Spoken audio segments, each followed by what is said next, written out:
આપણે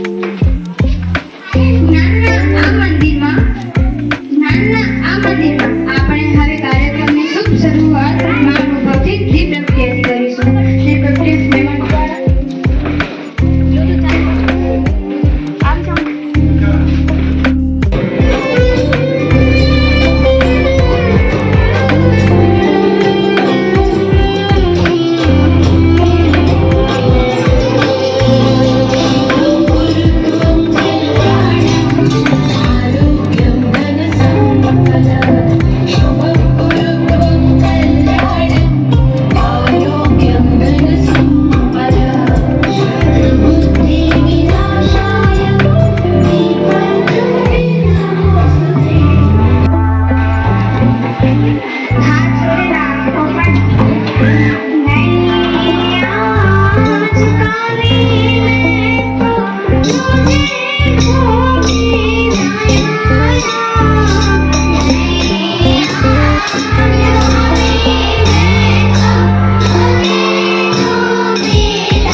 ઉમળકાથી આવકારીએ. તો સ્વાગત ગીત લઈ આવી રહી છે આપણી શાળાની વિદ્યાર્થીઓ, જેના શબ્દો છે ભલે પધાર્યા. રોજ આંગણે હૈયે હરખ ઘણોએ વર્તાય છે. આપ તણી અહીં હાજરી નેકી આમ આખડિયા જ ઉભરાય છે. હવે ક્ષણ છે આંગણે આવેલા અતિથિઓને સત્કારવાનો. આજે પધારેલા મહેમાનોને હૃદયના ઉમળકાથી આવકારીએ. તો સ્વાગત ગીત લઈ આવી રહી છે આપણી શાળાની વિદ્યાર્થીઓ, જેના શબ્દો છે ભલે પધાર્યા.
એને લેજો સ્વીકારી તમે પણ મનથી. એને ખીલવવા અમે પણ કંઈક જન્નત જો કર્યા.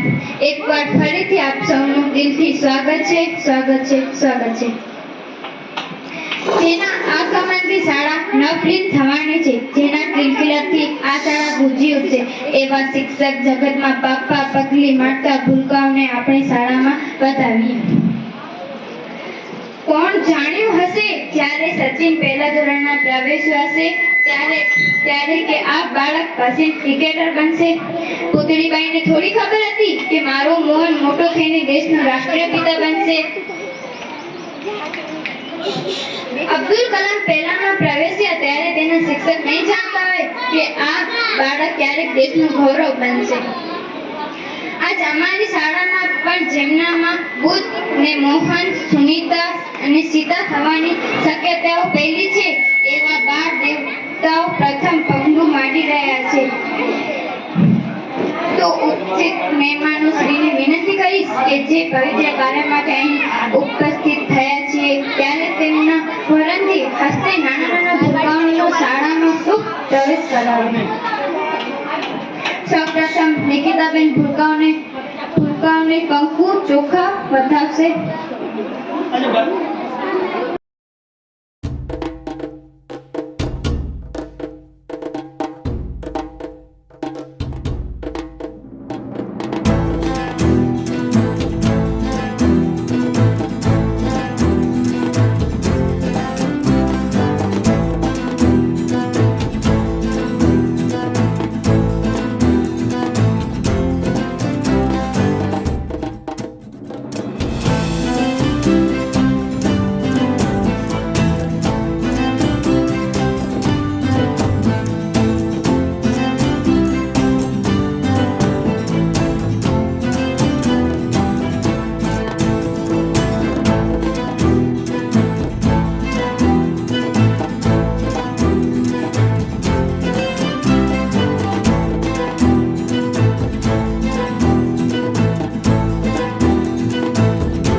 બાળવાટિકામાં પ્રવેશ પામી રહ્યા છે. તો આપણે સૌ તાળીઓના ખડખડાટથી આ બાળકોનું સ્વાગત કરીશું. હવે આ શાળાના પ્રગટોત્સવમાં આ શુભ પ્રસંગે હવે આપણી સમક્ષ આપણી શાળાની વિદ્યાર્થીઓ અભિનય ગીત રજૂ કરશે. એમના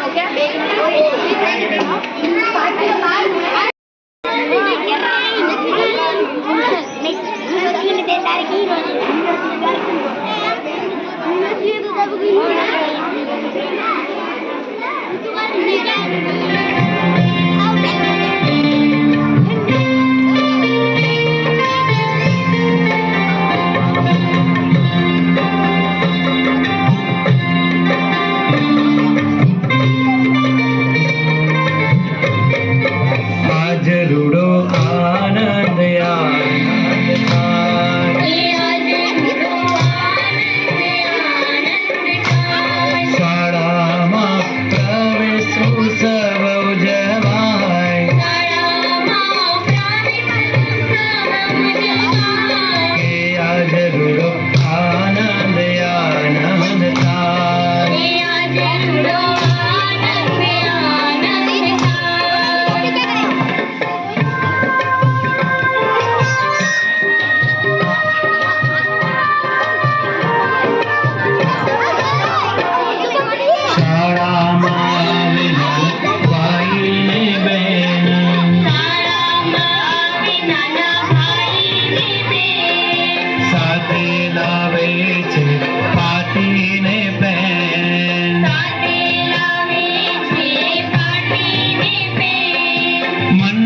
સ્વાગત ઉમળ કે કરાય, આજ રૂડો આનંદ આનંદ થાય. હે આજ રૂડો આનંદ આનંદ થાય, હે આજ રૂડો આનંદ આનંદ થાય. શાળામાં પ્રવેશ ઉત્સવ ઉજવાય, શાળામાં પ્રવેશ ઉત્સવ ઉજવાય. હે આજ રૂડો આનંદ આનંદ થાય. હે આજ રૂડો આનંદ આનંદ થાય, હે આજ રૂડો આનંદ આનંદ થાય. હે આજ રૂડો આનંદ આનંદ થાય. હે આજ રૂડો આનંદ આનંદ થાય. હે આજ રૂડો આનંદ આનંદ થાય. શાળામાં પ્રત્યેક ધોરણના તેને વિનંતી કરીશ કે પોતે જેનો વિષય છે સ્વાસ્થ્ય અને પર્યાવરણ વિશે પોતાની સ્પીચ રજૂ કરે.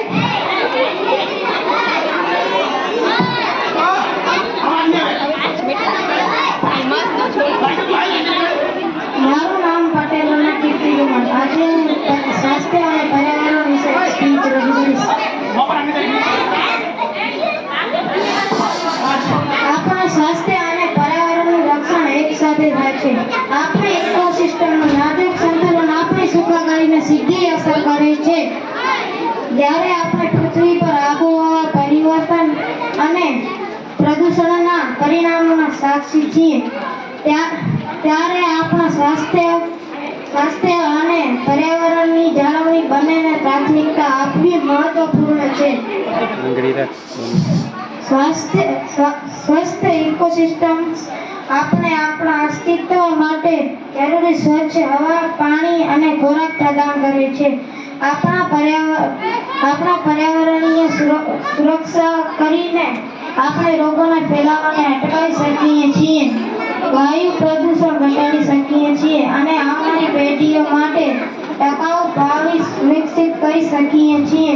પૃથ્વીના કારોબારી તરીકે આપણે કામ કરવાની તમામ જીવસૃષ્ટિને ટેકો આપતી ઇકોસિસ્ટમનું રક્ષણ અને સંવર્ધન કરવાની આપણી જવાબદારી છે. આપણે ચોક્કસ પ્રવૃત્તિઓની હિમાયત કરવી જોઈએ, આપણા કાર્બન ફૂટપ્રિન્ટને ઘટાડવું જોઈએ અને પર્યાવરણીય સંરક્ષણના પ્રયત્નોને પ્રોત્સાહન આપવું જોઈએ.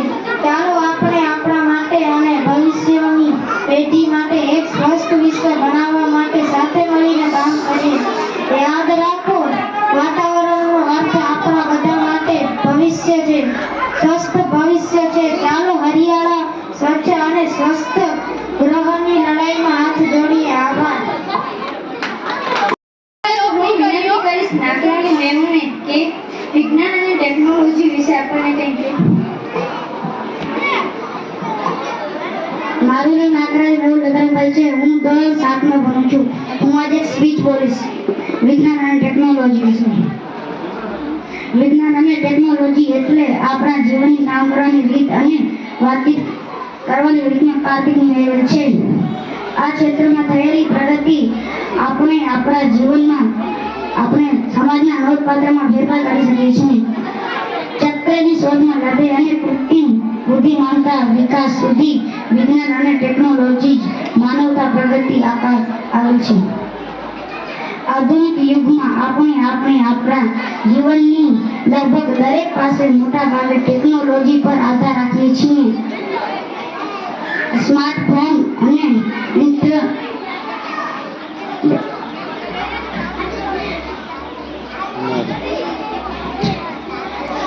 ઇન્ટરનેશનલ પર દ્વારા રાખીએ છીએ. તબીબો સફળતાઓ આપણું આયુષ્ય વધારે છે અને આરોગ્ય સંભાળની દુનિયા સમાજમાં મદદ કરી નાના કણોથી લઈ બ્રહ્માંડ બનાવી રહી. કાર્યક્રમને આગળ વધારતા આ શુભ પ્રસંગે આપણે આગળ વધારેલા મહેમાનશ્રીનું ફૂલ નહીં તો ફૂલની પાંખડી સ્વરૂપે બુકે તેમજ પુસ્તક દ્વારા સન્માન કરીશું. સૌપ્રથમ શ્રી ઈશ્વરભાઈ મહેશ્વરી સાહેબને આપણી શાળાનો વિદ્યાર્થી પટેલ ઉમંગ સન્માન કરશે.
વિદ્યાર્થીઓની હાજરીનું પણ ઘણું મહત્વ હોય છે.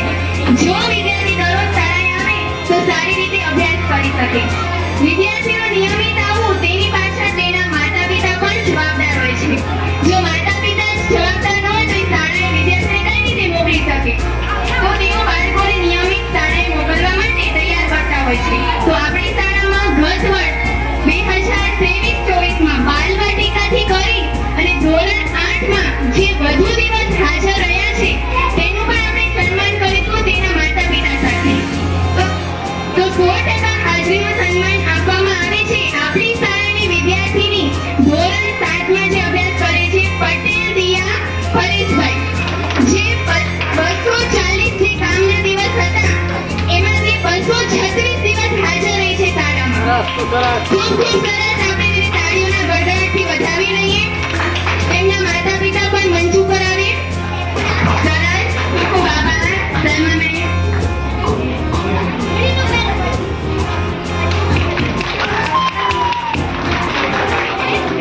ખૂબ આભાર સલમા બેન.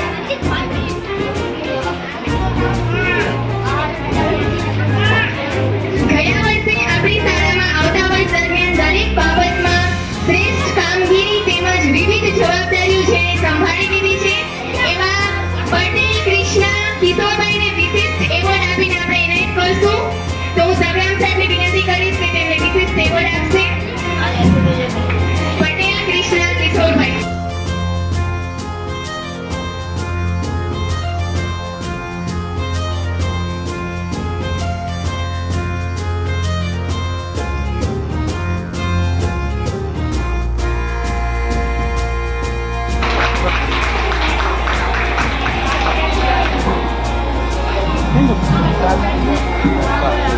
આપણે સૌ તાળીઓના ગડગડાટથી વધાવી લઈએ જેમણે અન્નદાન મહાદાનની સેવા આપી છે.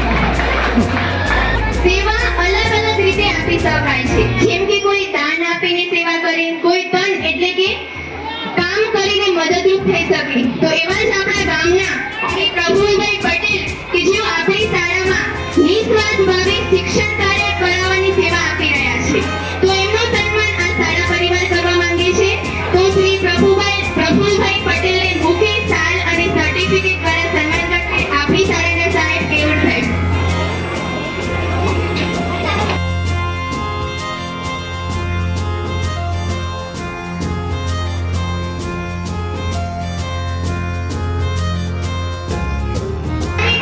નિસ્વાર્થ ભાવે આપણા બાળકોને શિક્ષણ કાર્ય આપી રહ્યા છે. આજના આ પ્રવેશોત્સવના પવિત્ર પ્રસંગે આપણું આંગણું દીપાવનાર મુખ્ય મહેમાન શ્રી વિનંતી કરીશ મુકેશભાઈ ડોડિયા સાહેબની કે તે આ પ્રસંગે આશીર્વચન આપશે. આપણા મુખ્ય મહેમાન સાહેબ શ્રી મહેશ્વરી સાહેબ ફોરેસ્ટ ડિપાર્ટમેન્ટમાંથી આવે છે.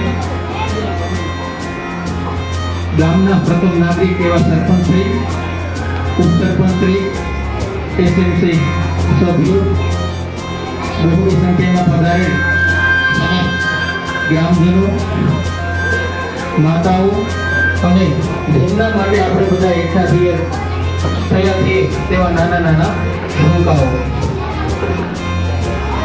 આપ સર્વે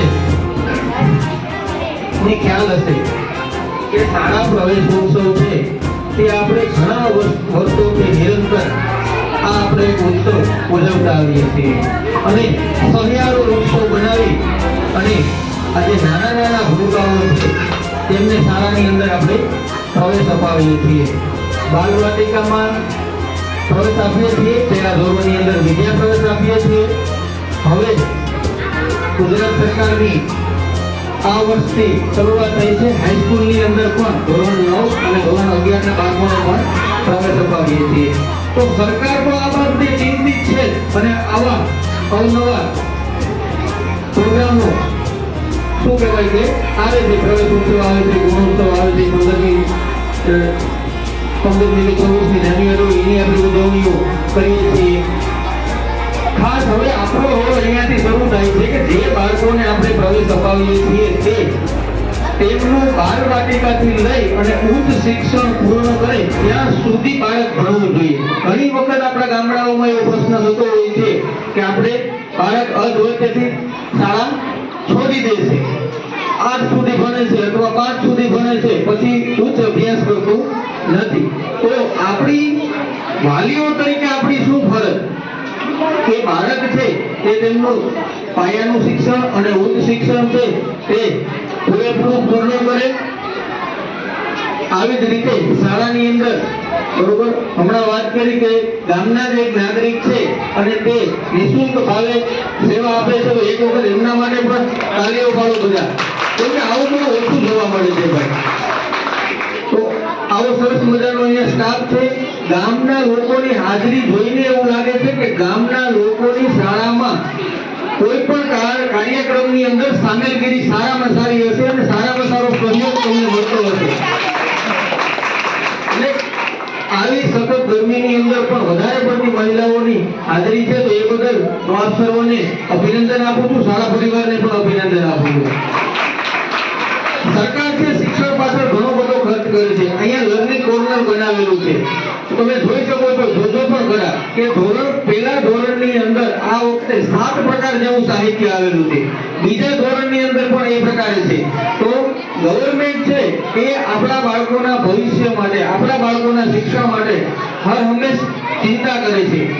તો આપણે બધા પણ આપણા બાળકોને નિયમિત શાળાએ મોકલીએ. બાળક આપણું ઘરે આવે છે ત્યારે એમને પૂછીએ કે તમને આજે શું ભણાવ્યું, શું લેસન આપ્યું છે, અને બાળકને હર હંમેશ સાથ અને સહકાર આપીએ. આજે એક બાળકીની 240 દિવસમાંથી 236 દિવસની હાજરી જોઈ તો એમને પણ ખૂબ ખૂબ અભિનંદન. અને આવા સરસ મજાના તમે મોમેન્ટો આપો છો શાળા પરિવાર વતી, એમના માટે થઈ અને બીજા બાળકોને પણ સારી એવી પ્રેરણા મળે. તો શાળા પરિવારને ફરી ખૂબ ખૂબ અભિનંદન. રાજ્ય સરકારની ઘણી બધી યોજનાઓ છે જે તમને શાળાની અંદર શિક્ષકો કેટલા જ હશે, જેની હમણાં થોડી વાર પહેલા વાત કરી કે સીઈટી છે, એનએમએમએસ છે, જ્ઞાન સાધના છે, બરોબર. તો આવી બધી જે પરીક્ષાઓ છે, પીએસસી છે, તો એની અંદર આપણા બાળકો એ પરીક્ષાઓની અંદર ભાગ લેતા થાય, ફોર્મ ભરે, પરીક્ષા આપે, મેરિટમાં આવે ન આવે બે નંબરની વાત છે, પણ જે સ્પર્ધાત્મક પરીક્ષાઓ છે એમનો એમને અનુભવ થાય અને એ માહોલથી કહેવાય. તો આ તકે આપ સૌએ અમારું અહીંયા સન્માન કર્યું, નાના નાના ભૂલકાઓને પ્રવેશવાસ આપવાનો અમને મોકો મળ્યો, એ બદલ ખૂબ ખૂબ આભાર, ખૂબ ખૂબ અભિનંદન. જય ભારત. રાષ્ટ્રના ઘડતર માટે પાયાના પરિબળ એવા શિક્ષણ માટે દિશાસૂચક બની રહેશે. આ કાર્યક્રમના અંતિમ ચરણમાં શબ્દોને સાચા સ્વરૂપે પામવા મૌનને આકાર હોવો જોઈએ. સૌ મિલનનો અંત આવે છે, આંખમાં આભાર હોવો જોઈએ. તો હું શાળા પરિવાર વતી આવેલ પધારેલ મહેમાનોનું, ગામના નાગરિકોનું, સાહેબે કીધું ને કે હાજરી જોઈને જેવું લાગે છે કે ગામનો સાથ સહકાર ખૂબ જ સારો છે શાળા પરિવારને. તો ફરીથી આપનો શાળા પરિવાર વતી હું ખૂબ દિલથી આભાર માનું છું. આવી જ રીતે તમે દરેક કાર્યક્રમમાં હાજર રહી અને કાર્યક્રમની શોભા વધારશો. દરેક બાળકોનો પણ ખૂબ ખૂબ આભાર કે શાંતિથી આ કાર્યક્રમને સફળ બનાવ્યો. તો આજના પ્રસંગે સર્વેનો ફરીથી શાળા પરિવાર આભાર માને છે. હવે હું વિનંતી કરીશ મહેમાનશ્રીઓને કે શાળાના પ્રાંગણમાં વૃક્ષારોપણ કરીએ.